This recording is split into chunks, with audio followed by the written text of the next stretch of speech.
Temelj zdravega načina življenja vključuje uravnoteženo prehrano in dovolj gibanja. To je še posebej pomembno za bolnike s sladkorno boleznijo, saj jim to pomaga uravnavati krvni sladkor v območju, ki telesu ne povzroča škode.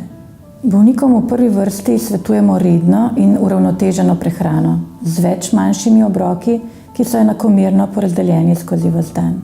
Nasvet glede prehrane je prilagojen tudi bolnikovemu siceršnjemu zdravstvenemu stanju in morebitni previsoki telesni teži. Pri preveliki telesni teži je pomembno zmerno zmanjšanje energetskega vnosa, običajno predvsem na račun maščob in količin jedi v obrokih. Pri povišanem krvnem tlaku zmanjšamo vnos soli, pri čemer se je dobro izogniti vnaprej pripravljenim in industrijsko obdelanim jedem in slanim prigrizkom.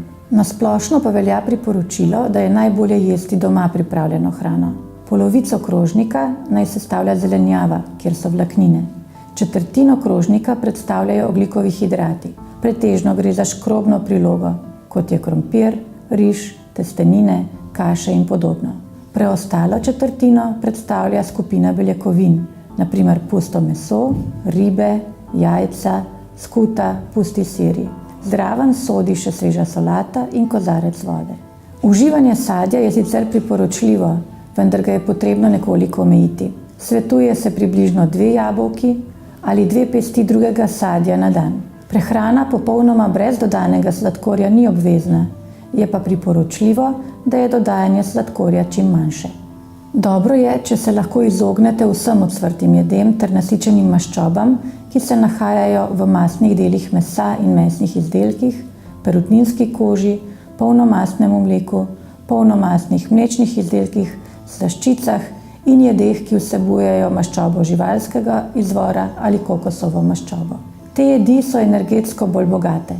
Pri pripravi jedi uporabljajte maščobe rastlinskega izvora, kot so na primer oljčno, repično, sončnično, orehovo, koruzno ali sezamovo olje.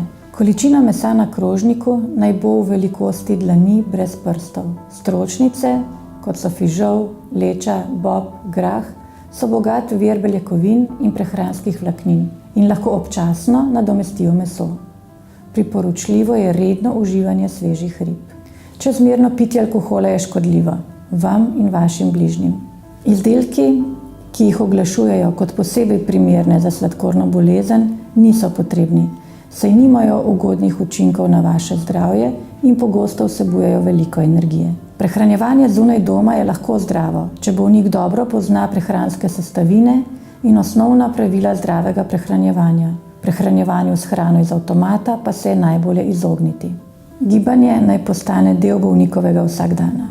V Centru za krepitev zdravja bodo strokovnjaki ocenili telesno pripravljenost bolnika in pripravili zanj prilagojen individualni načrt gibanja za krepitev njegovega zdravja. V splošnem pa velja, da je 40 minut zmerne telesne dejavnosti 4-krat tedensko že dovolj za ugoden vpliv na krvni sladkor, vzdrževanje telesne teže in preprečevanje bolezni srca in žilja. Bolnik naj izbere dejavnost, ki mu najbolj ustreza, na primer hoja, počasen tek, nordijska hoja, kolesarjenje ali plavanje.